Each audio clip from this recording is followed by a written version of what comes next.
Here is a fascinating contradiction in Indian economy. Parliament votes thousands of crores for government schemes. With great political drama, speeches happen, headlines explode, budgets trend everywhere. But the real question comes later. Where did the money actually go?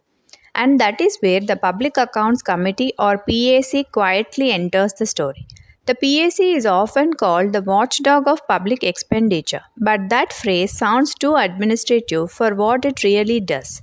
In reality, the Public Accounts Committee is Parliament's institutional mechanism to prevent democracy from becoming financially blind. Established in 1921 and functioning under Article 151 through the reports of the Comptroller and Auditor General, the PAC examines whether public money approved by Parliament was spent legally, efficiently, and for the intended purpose. It currently consists of 22 members, including 15 from Lok Sabha and 7 from Rajya Sabha, with the chairperson traditionally coming from the opposition since 1967. Now pause and think about the democratic wisdom behind this arrangement. The government spends the money, but the opposition led committee examines how it was spent. This is not procedural detail, that was constitutional design. The PAC's greatest strength lies in financial accountability. By scrutinizing CAG reports, it exposes wasteful expenditure, corruption, procedural violations, and policy inefficiencies. Its observations during scandals like the 2G spectrum allocation controversy, defense procurement irregularities, and public sector losses elevated public debate on accountability. Most importantly, the PAC acts as a deterrent. Bureaucracies often behave differently when they know retrospective parliamentary scrutiny awaits them. In that sense, the Parliamentary Accounts Committee is not merely an auditing body, it is a psychological check on executive excess. Another important contribution is institutional continuity. Governments change, ministers resign, narratives shift. But the Public Accounts Committee reports preserve documentary accountability. Democracies survive not through elections but through records. Yet the committee's limitations are equally significant.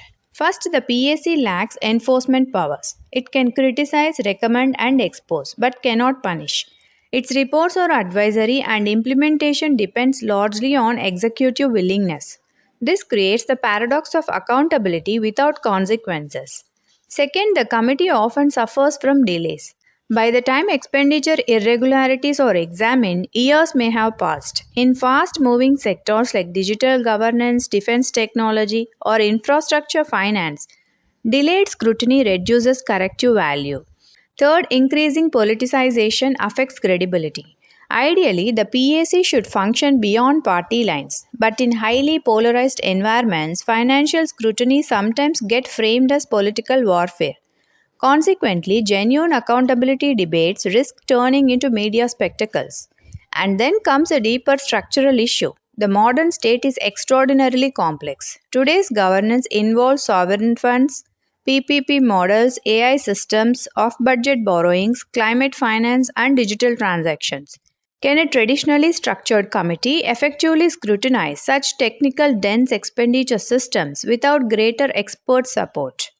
This is why several reforms are suggested: strengthening research staff, ensuring time bound action taken reports, improving coordination with the CAG, using digital audit analytics, and increasing domain expertise can significantly enhance PAC effectiveness. Some experts also advocate mandatory parliamentary discussion on major PAC findings. Globally, strong democracies treat legislative financial oversight as sacred. The United Kingdom's PAC, chaired famously by opposition figures, became a model for parliamentary accountability worldwide. India inherited that framework, but we must now modernize it for a trillion-dollar economy. Ultimately, the PAC represents a profound democratic principle. Public money is not the government's money, it is the citizens' trust held temporarily by the state. And perhaps that is the real test of democracy. Not how loudly governments announce spending, but how honestly they answer questions after spending.